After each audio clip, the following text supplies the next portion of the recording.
माळोदचे सरपंच संतोष देशमुख यांच्या हत्या प्रकरणातील मुख्य सूत्रधार अजूनही मोकाटच असल्यानं जनमानसातून संताप व्यक्त केला जात आहे।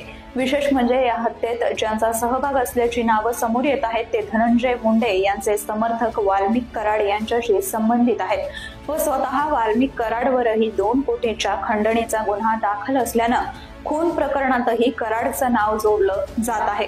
या सर्व पार्श्वभूमीवर नुकताच बीडमध्ये एक भव्य मोर्चा काढण्यात आला।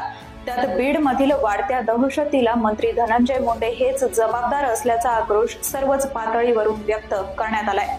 सुशासन व पारदर्शी कारभाराचा दावा करणाऱ्या मुख्यमंत्री देवेंद्र फडणवीस यांनी कुठल्याही राजकीय अपरिहार्यतेचे कारण पुढे न करता या गंभीर विषयावर धनंजय मुंडे यांच्या मंत्रिपदाचा राजीनामा घेण्याचं धाडस दाखवावं अशी अपेक्षा आता बीडकरांमधून व्यक्त होत आहे। मुख्यमंत्री हे धाडस